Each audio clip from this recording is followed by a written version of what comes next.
Chapter 17. Zan, Nick choked out. What are you doing here? Zan leaned down and stared at them through Felicia's window. Barry asked me to come early, she replied icily. I guess I got here just in time. Felicia tried to smile. Hey, how's it going? She asked, hoping Zan hadn't heard too much. Zan shook her head. I asked you a question. Zan won't find out what? Felicia glanced at Nick. He appeared clueless. Think fast, she told herself. Nick asked my advice about something, Felicia blurted out. I hope he follows my lead, she thought. Advice? Zan sneered. What advice could you possibly give him? I wanted to take you out someplace special, Nick said. I thought Felicia might have some good ideas. What? Zan snapped, as if it was the dumbest thing she'd ever heard. We haven't gone out in a long time. We're both always at school or work, Nick explained. I wanted to plan something nice. Zan didn't say anything. Is she buying it? Felicia wondered. Felicia even agreed to take one of your shifts so we could have the same night off, Nick added. Surprise, Felicia cried. She stared up at Zan. Have you been threatening me? She thought. Are you the one? That's it, Zan finally said. That's the big secret I could never hear? What did you think it was? Nick asked irritably. I'm sorry, Zan bit her lip. I know I have to stop being so suspicious. Definitely, Felicia replied. We're friends, right? Felicia climbed out of the car. Zan hurried over to Nick and wrapped her arms around his waist. Why don't we all celebrate by going inside and slinging some grease at the customers? He asked. Sounds like a good plan, Felicia said. Nick and Zan led the way to the back door of the burger basket. As they stepped inside, Nick glanced over his shoulder. Thank you, he mouthed to Felicia. Felicia nodded. I guess we're all friends again, she thought, until I find out the truth about Zan. Does this burger look like the one in the picture? A customer demanded. I don't think so. Felicia sighed. Is there a full moon tonight or what? She thought. Everyone who comes in here tonight has an attitude. She gave the customer a fresh burger. Then she poured herself a big Diet Coke. I'm taking a break, Felicia mumbled to Zan as she headed toward the back room. Tell Barry for me, okay? Oh, Felicia, wait. Zan called over her shoulder as she dumped a new batch of fries into the warmer. Before you do, could you change the light bulb in the storage room? It's burned out. Felicia tried not to sigh. No problem. Thanks, Zan replied. Felicia trudged back to the storage room. She fumbled around for a new light bulb. Then she grabbed the metal ladder and hauled it into the middle of the room. She heard a sloshing sound as she walked. Then she felt water soaking into her shoes. Someone had spilled the mop bucket and, as usual, didn't mop it up. Great, Felicia muttered. Who's the slob? I'm not doing it, she thought. Let them clean up their own mess. She unfolded the stepladder, made sure it felt steady, and climbed up, cradling the new light bulb in one hand. Felicia stood tiptoe on the ladder, reaching up for the old bulb. She could barely see it in the darkness. Her hand bumped against the bulb. It swung back and forth on its long wire. Felicia grabbed for it. A bright spark blasted out from the wire. Felicia jumped and dropped the new bulb. It hit the wet floor and shattered. The harsh scent of burning plastic filled her nose. She heard a humming sound above her, a soft crackle. Felicia took a step down. Something shiny caught her eye, something coppery. The wire is frayed, she realized. That's why the old bulb is out, because someone cut open the wire. A shot of panic went through her. I'm out of here, she whispered. She jumped off the ladder, shoes landing with a splash and crunch in the water and broken glass. She backed away, her knees weak. Water on the floor, a frayed wire, a metal step ladder. I could have been fried. Felicia turned and rushed to the circuit breakers near the back door. She had to cut off the electricity before someone got hurt. She opened the door to the power box and studied the labels. A flash of movement caught her eye. She jerked her head and saw Barry shove through the storage room door. Why is it so dark in here? He grumbled. He reached for the chain to switch on the light. Barry! No! Felicia screamed. Chapter 18. Barry missed the chain and grabbed the cut wire. A flash of bright white light exploded into the room. The air sizzled. Barry shrieked in agony. The charge blasted him across the room off the ladder, the wire still clutched in his hand. He slammed into the metal supply shelves. The wire sparked when it touched the metal. Felicia stared at his limp body, at the wisps of smoke sizzling off his hair and clothes. What happened? She heard Nick call. Felicia jerked into action. She reached for the main power switch. Sparks crackled from the circuit box. She yanked her hand away. "Get everyone out of here, now!" Felicia yelled. "The wire is frying. The whole place will be on fire in a minute." She ran back behind the counter. "Go!" she shouted to the blonde woman at the front of the line. Too late. Felicia froze. She couldn't run, couldn't move. The hair in her arms stood straight up. Power shot through the restaurant's wiring. The fluorescent lights shattered. Razor-sharp slivers flew. Flames shot out from the electrical outlet. The cash register drawer sprang open. Dollar bills and change spewed out. Zan hit the floor, covering her head with her arms. All Felicia could do was stare. Her eyes followed the destruction from light to light all across the restaurant. Then her gaze locked on the microwaves, and on Nick, standing right in front of them. "Nick, get away!" Felicia screamed. Nick dropped to his knees. The electricity hit the microwaves. They exploded. Food, burning plastic and glass rained down on Nick. The heating lamps. They are going next, Felicia realized. Before she could shout a warning, they erupted. White, hot sparks showered the deep fryers. The oil burst into towers of flame. Someone uttered a low moan of terror. A chunk of the ceiling caved in and blocked the front entrance with a wall of fire. Adrenaline pumped through Felicia's body. "Get out," she ordered herself. "Get out now." Barry, she thought. "I can't leave him back there. He might only be unconscious. He'll burn to death." She ran to the storage room, her feet sliding on the wet floor. Barry lay sprawled on his back on the floor. He hadn't moved. Felicia knelt beside him and slipped her arm under his back. She struggled to pull him to his feet. "He's too heavy." Felicia lowered him to the floor. She sucked in a deep breath. Thick smoke burned her throat, filled her lungs. She choked. A figure moved through the smoke toward her. "Nick." "Are you okay?" he yelled. "Help me get Barry out of here," she cried. "He's too heavy for me." "Pull him," Nick bellowed. "Grab him by the feet. Pull him out the back door. I'm going to try and make it up front. People need help getting out." Felicia picked up Barry's feet. No shoes, she noticed. He was blown right out of them. Felicia pulled with all her strength. Barry's body started to slide across the tile floor. Only a few more steps to the door, she thought. Pull, pull, pull. Smoke swirled into her eyes. Each breath seemed to contain more smoke and less air. Bright colors danced in front of Felicia's eyes. She felt dizzy. She swayed on her feet. "Can't do it," she thought. "Can't." Then she felt the metal bolt hit her back, the one across the middle of the back door. Relief flooded Felicia. She slammed her weight against it. The door flew open. Her momentum carried her outside. She dragged Barry out with her. She stumbled and fell to the cement near the dumpster. She panted, frantic to fill her lungs with air. With each breath she felt stronger. "I made it. I'm alive." But Nick is still inside.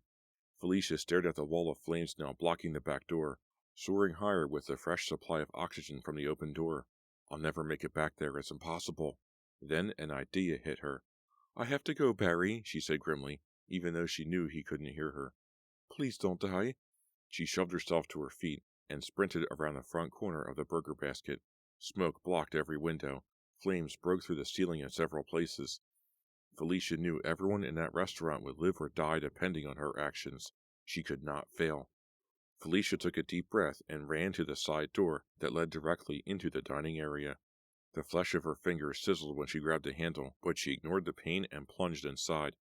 Flames poured from the kitchen across the ceiling. Huge flakes of red-hot ash floated in the air. "Remember the old beach house," she told herself. "You can do this."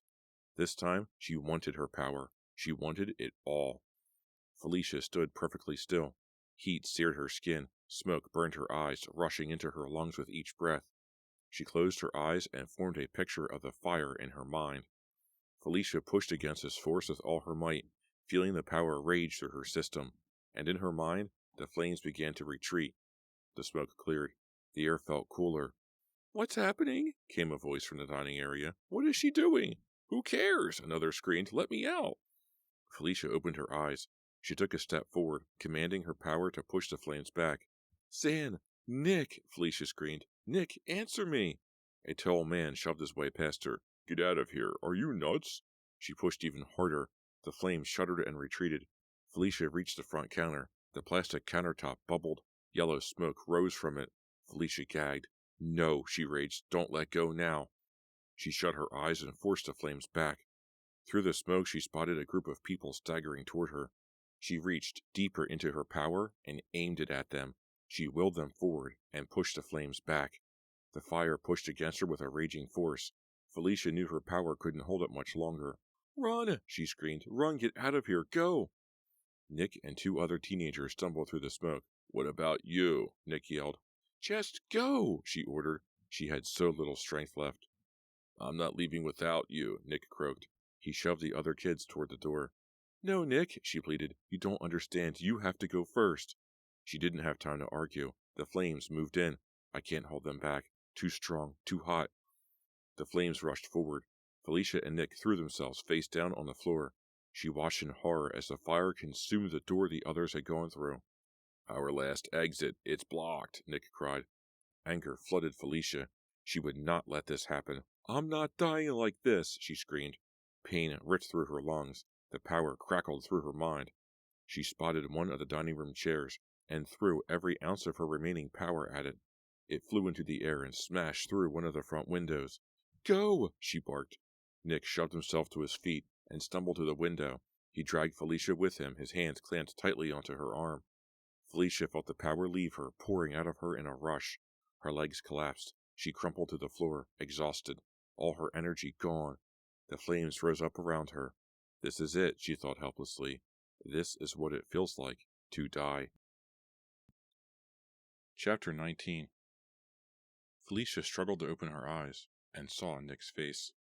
"Felicia," he whispered gently, "you okay?" She smiled. "I'm alive. We both are." "Hi," she croaked. Nick helped her sit up. She blinked away the grit in her eyes and stared around her.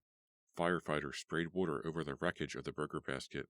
"How long was I out?" she asked. "You were in and out for about 15 minutes, Nick replied. "The restaurant went down in 15 minutes? Nick shrugged. "Most of it was gone by the time we got out. It didn't take much more." "Wow." Nick shook his head. "What do you think caused it? All I know is everything started exploding." "A short circuit," Felicia said, remembering. "Oh no, Barry!" "He's okay," Nick replied calmly. "He got a good wallop, but he's got a thick skull. The ambulance took him away already." Nick smiled at her. "You saved him, Felicia. And what you did after that, you saved us all." Felicia didn't know what to say. "What did you do in there?" he asked. Felicia gazed into his eyes. "Please don't ask me that," she whispered. Nick didn't protest. He simply met her stare, accepting her plea. For now. Felicia didn't want to think about what would happen later. What could she possibly tell him? I threw my mind at the fire and it backed off? "There!" a voice called from across the busy parking lot. "That's her! She's the one who saved everybody!" At least a dozen reporters headed toward Felicia, spotlights and cameras bouncing. "Oh, Nick, you have to get me out of here," she gasped. "Why?" he asked. "Don't you want to be a hero on TV?" No one can know where I am. The police will find me. I have to get out of here." Nick reached into his pocket and handed her his keys. "Take my car. Run for it.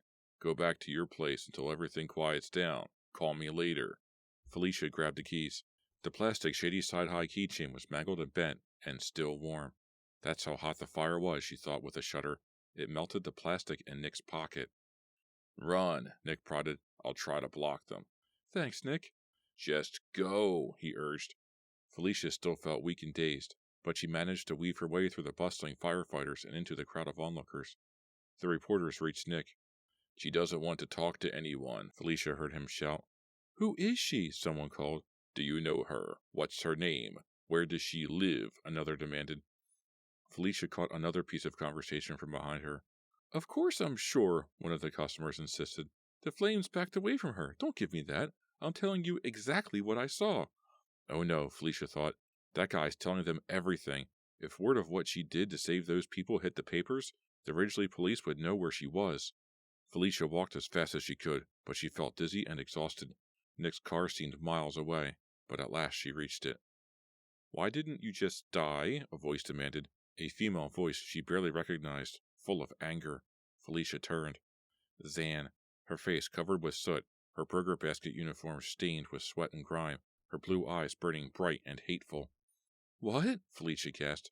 "You were supposed to die," Zan screamed. "All you had to do was change a stupid light bulb." Zan ran straight at Felicia, slamming into her before Felicia could move. They both crashed onto the sidewalk. Felicia's head smacked the cement. Pain exploded behind her eyes. Zan rolled on top of Felicia and clamped her hands around her throat. "She wants to kill me," Felicia realized. She tried to electrocute me. Felicia reached down inside her, searching for the power to hurl Zan away, but she felt empty. She could barely lift her arms to struggle. Zan bent close to Felicia, her face locked in an expression of fury. You saved Nick, she whispered, but that doesn't mean he belongs to you now. That doesn't mean you can take him from me. Zan's fingers dug deeper into Felicia's throat. You'll never go near Nick again? Color spun in Felicia's eyes. Her arms flopped at her sides. She wheezed, struggling for air. Zan's grip tightened. Chapter 20. You're supposed to die, Zan wailed. Why won't you die? Felicia choked, struggled to suck in some air. Zan. Stop it, Zan, Felicia heard someone yell. The voice sounded far away. Stop it, you're killing her.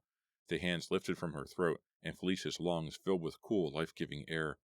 She rolled onto her side, concentrating on taking long, slow breaths. Zan, she thought suddenly. Where's Zan? Painfully, Felicia sat up. Zan and Nick stood a short distance away, hugging. I hate her, Zan screeched. I'm going to kill her. Nick grabbed Zan by the shoulders and shook her. Shut up, Zan, he screamed. Just shut up. Zan fell silent for a moment, her eyes wide and shocked. Don't you tell me to shut up, she yelled. You care about her more than me? I do not, he snapped. Why can't you believe me? Why can't you stop trying to hurt her? She's nothing. She means nothing to me. A lump rose in Felicia's throat. I'm all alone, she thought. Zan collapsed in Nick's arms. Don't lie to me, Nick, she moaned weakly. I'm not lying, Zan. I'm with you, not Felicia. You. Nick led Zan away without a glance at Felicia. He held her so close, kissing her cheek and stroking her hair. Slowly, Felicia stood up. She ached all over, a deep pain that invaded every joint. I have to run away again. I have to. Zan will keep coming after me until I'm dead. And when the stories about the fire hit the news, I'll be way too easy for the Ridgely police to track down. But what about Nick? A tiny voice inside her asked. What about him? She thought. He's never going to leave Zan. He loves her. I could never be as important to him as she is. He doesn't even care that she tried to kill me. Felicia's fingers tightened around Nick's car keys. She wouldn't be needing them after all. She made her way to the car, pain shooting through her body with every step. She unlocked the door, then stuck the keys in the glove compartment. She slammed the door, leaving it unlocked. Then she set off into the darkness. Once she arrived at Dr. Jones's house, she knew exactly what she would do. Load up her backpack, empty a whole bag of cat food for Miss Quiz, and make tracks. She had run away before. She could do it again. I'm getting good at this, she thought. Oh no, Dad's picture. It's at school, Felicia realized. She couldn't leave it there. It was the only picture of him she had, the only piece of her old life she had kept. Felicia groaned. She would have to go to school first thing tomorrow morning and grab it. Don't talk to anyone. Don't look at anyone. Don't even think about it, she ordered herself. Just take the photo and get out. Get as far away from Shadyside as possible before something bad happens. Something very bad. Chapter 21. Ridgely. Christy, Andy, get out of the house. Felicia's friends didn't turn to face her. You're going to die in there, Felicia cried. Slowly, Andy and Christy turned toward Felicia. Christy cradled her severed arm against her chest. Andy's face looked like raw hamburger. We're already dead, Felicia, Andy moaned through his torn, bloody lips. One of his teeth fell to the ground. You killed us. Why, Felicia? Why? We thought you were our friend, Christy wailed. Tears of blood ran down her face. They moved stiffly toward Felicia. She could smell their bodies beginning to decay. No, Felicia shrieked. No, I didn't mean to. I didn't mean to. She jerked upright and found herself in bed. A nightmare, she realized. A hideous nightmare. Felicia's heartbeat hammered in her ears. I'm never going to forget what happened today. For the rest of my life, I'll know that I killed Christy and Andy. She couldn't go back to sleep now. What if she dreamed again about destroying the house and murdering her friends? I wish I could talk to someone. Felicia glanced over at the clock. Nearly 2 a.m. I can't call Debbie, and Aunt Margaret has been asleep for hours. Felicia straightened her tangled sheet and stretched out on the bed again. Hot tears rolled down her cheeks. I never wanted to hurt them, never. Why did it have to be this way? She closed her eyes.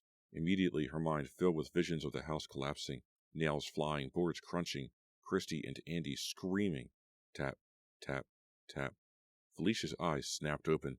What was that? Tap, tap, tap. Someone knocking on the window? A pale face stared at her through the glass. Debbie? Felicia jumped out of bed and gestured for Debbie to go around to the front door. She pulled on her robe and hurried down the hall. You have to leave town tonight, Debbie explained the moment Felicia opened the door. Shh, Felicia warned. Don't wake up Aunt Margaret. She led Debbie back to her room and shut the door behind them. Why? What's wrong? What happened? She demanded. I just spent the last 4 hours at the police station, Debbie replied. They picked me up right after I got home. They think something is up. Felicia stuffed her hands in the pockets of her robe. Suddenly she felt cold. Why would they think that? I don't know, but they do, and they kept asking me over and over again what happened. They think you had something to do with it, Debbie whispered. That can't be, Felicia moaned. I mean, how could they think I knocked a whole house down? Debbie grabbed Felicia's arm and squeezed. They kept asking me about the experiments at the lab. They're suspicious. There have been all kinds of rumors about the tests. That's why they picked me up. Debbie hesitated. They called Dr. Shanks. He told them everything, Felicia. They know about your power.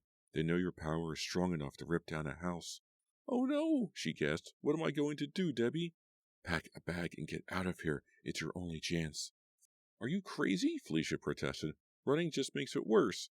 Felicia, they're going to come for you, Debbie answered, her voice grim. They think you killed Andy and Christy deliberately. No, I have to turn myself in. Try to explain. You can tell them I didn't know anyone was inside. You can tell them it was an accident. I'm your best friend, Debbie replied. They wouldn't believe me. Besides, they know about your powers, so they're going to think you're some kind of freak. They won't believe you're just a normal girl. They will think your powers make you dangerous, a killer. Debbie turned and crossed to Felicia's closet. She pulled a backpack off the top shelf and tossed it onto the bed. Start packing. I'm not going to let you stay here and get sent to jail for the rest of your life. You'll leave tonight in my car. That will give you a big head start. They'll never find you. You'd give me your car? Felicia asked. I'll lend it to you, Debbie replied. You drive it for a day, then leave it in a parking lot somewhere. Send me the keys and the directions. My brother and I will pick it up later. You've got to do it, Felicia. You've got to get out of here before it's too late. Felicia gazed into Debbie's eyes. She's afraid for me, she realized. Debbie is terrified. Oh, Debbie, how did this happen? I never meant to hurt Andy and Christy. Debbie nodded. I know, but you can't sit around waiting for them to arrest you, Felicia. Come on. Felicia took a deep breath and wiped her cheeks. It was now or never.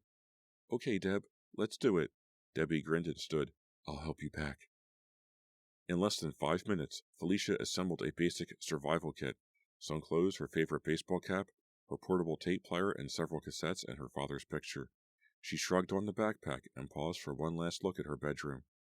She wanted to say goodbye to Aunt Margaret, but she knew she couldn't. Aunt Margaret would try to stop her. Come on, Debbie urged. It's not safe for you here. They hurried out to Debbie's car and headed out of Ridgely. They made one quick stop at a cash machine. Felicia withdrew her entire savings account, only about $300. She would need every penny. Did you leave a note? Debbie asked as they pulled away from the bank.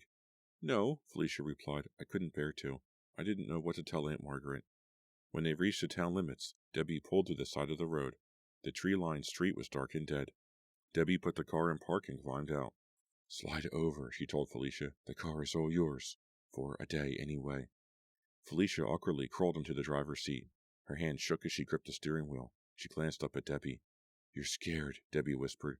You think? Felicia tried to joke, but her voice broke. Debbie leaned in the window.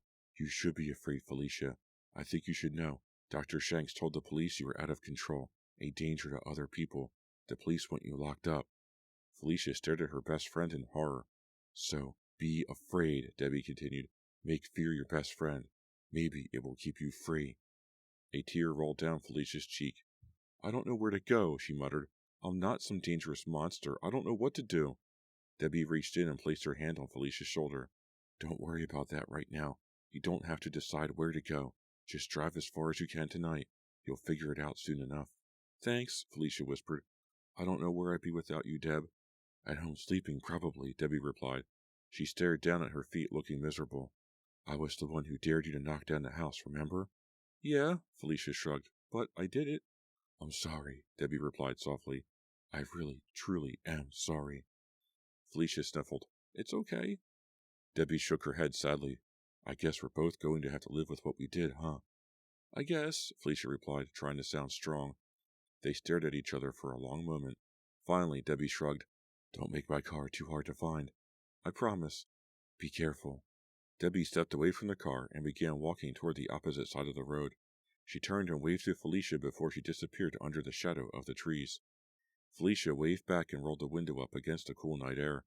Again she tried to put her hands on the steering wheel, but they shook so violently that she had to make fists to stop the trembling. Terror gripped her. What if the police tracked her down? What if they were searching for her that very minute?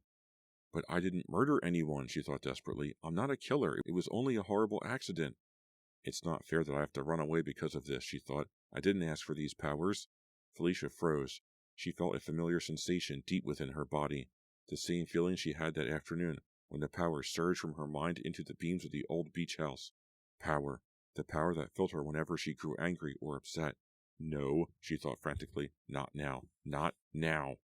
The car shook, rocking from side to side. The glove compartment door flew open. Papers, pens, and maps spilled onto the front seat.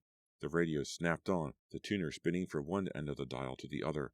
The volume flipped to high, blasting static-filled music that nearly blew the speakers. No, Felicia screamed. Debbie, help me. But Debbie was gone. Felicia was all alone. The tires left the pavement with every shake of the car, slamming Felicia into the door again and again. She could feel the wheels rising higher off the ground each time. The car would flip in seconds. The engine raced. The gas pedal hit the floor. The tires spun. The gear shift began to move. Then Felicia smelled it. Gas. Get out, her mind roared. Get out, now. Felicia grabbed her backpack and yanked the door handle. It didn't budge. Her mind whirled. Was her power holding the door shut? What's going on? The gas smell grew thicker. Felicia began to cough. All it would take was one spark. Then she spotted it. The lock on the door pushed all the way down. Relief flooded Felicia. She fumbled for the lock, pulled it up. She kicked open the heavy door and threw herself from the car. Safe, Felicia thought. I'm safe. A violent roar exploded in her ears. Bright orange flames blinded her. A blast of hot air slammed into Felicia, lifting her off the ground. Felicia flew through the air as Debbie's car blew up.